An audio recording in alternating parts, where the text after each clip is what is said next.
What is going on, guys? So quick tip for the day when it comes to IP complaints.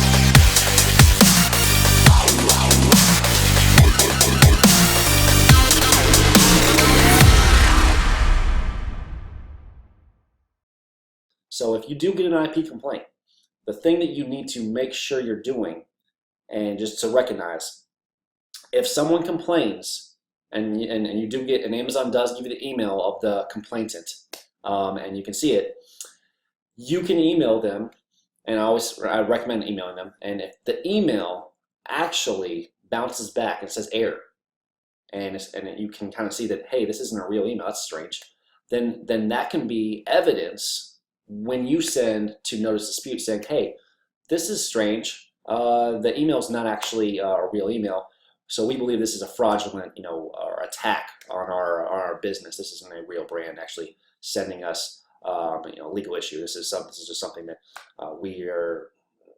It could be another seller or something like that. So if you make sure in the screenshot though that you're sending to notice dispute, that is saying, of course, the email that they gave you, and then your email, the seller email that you have, and then the error. Okay, that all needs to be in the screenshot. Okay, and so you're sending that, and that gives you a good pull if you were to try to get that removed, or if you're trying to get unsuspended, like I was saying. So both of those work.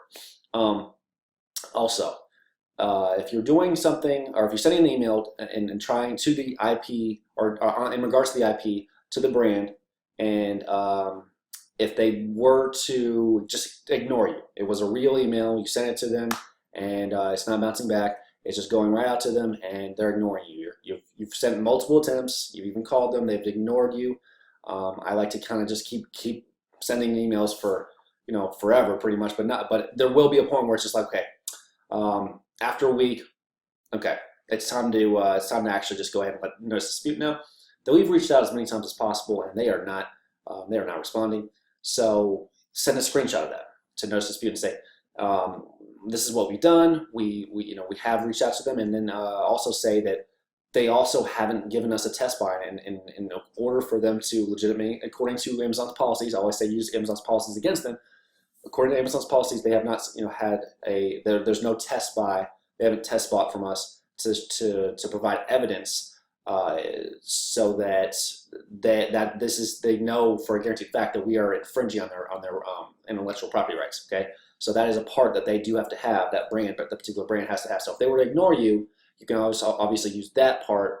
They are ignoring you, and the part that the invoice, or they don't have an invoice to kind of prove that you are doing anything in the wrong. So those are the 2 tips for the day. But anyways, hopefully you find that valuable, and I'll see you in the next one.